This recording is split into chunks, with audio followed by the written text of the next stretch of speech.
Most welcome to my YouTube channel spoken English. मेरे spoken English में आपका हार्दिक स्वागत है। ये वीडियो नंबर 35 है। आज मैं आपको present perfect continuous, past perfect continuous और फ्यूचर परफेक्ट कंटिन्यूस के बारे में जानकारी दूंगा।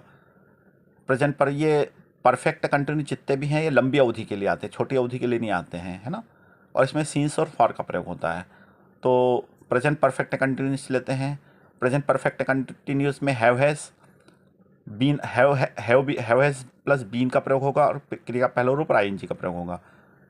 क्रिया का पहला रूप और इनफॉर्म का प्रयोग होगा। तो हैव बीन और हैज़ बीन का प्रयोग होता है और वी फर्स्ट और इनफॉर्म का प्रयोग होता है। तो वह 1 घंटे से कार चला रहा है। He has been driving a car for 1 hour. वह 1 घंटे से उपन्यास पढ़ रहा है। He has been reading novel for 1 hour, है ना। वह 1980 से इस घर में रह रहा है। He has been living in this house since 1980। वह मार्च से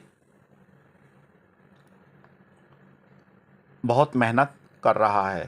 ही has been doing hard work since मार्च।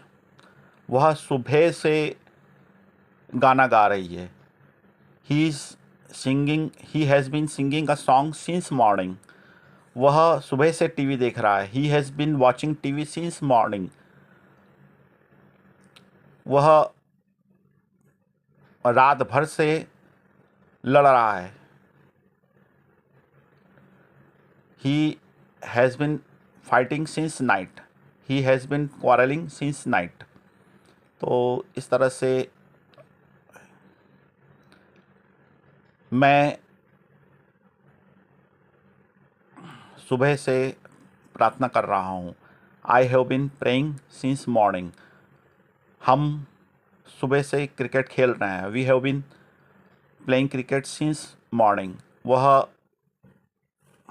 1 घंटे से पतंग उड़ा रहा है। He has been flying a kite for 1 hour. और नेगेटिव में हैव हैज़ के बाद नॉट लगा देंगे। ही हैज़, वह 1 घंटे से पतंग नहीं उड़ा रहा है। वो he has not flying a kite for 1 hour. क्या वह 1 घंटे से पतंग उड़ा रहा है? Has he been flying a kite for 1 hour. Past perfect continuous में भी हैड बीन का प्रयोग होगा और क्रिया का पहला रूप आएगा। इसमें भी रहा था, रहे थे आता है, लंबी अवधि के लिए लगता है। मैं 1 घंटे से गाना गा रहा था। I had been singing a song for 1 hour, for an hour. मैं 1 घंटे से गाना नहीं गा रहा था। I had not been singing a song for an hour. क्या मैं 1 घंटे से गाना गा रहा था? Had I been singing a song for an hour. ये हो गया past continuous, past perfect continuous. और अब है आखिरी future perfect continuous. Future perfect continuous में शैल विल आएगा, उसके बाद हैव आएगा, फिर बीन आएगा, फिर क्रिया का पहला रूप और आइन जाएगा। इसका सूत्र बनेगा subject plus shall will plus have plus been plus v first plus inform plus object. हम 1980 से इस मकान में रह रहे होंगे। We shall have been living in this house since 1980। Negative में we shall not have been living in this house since 1980। प्रश्न में shall we have been living in this house since 1980।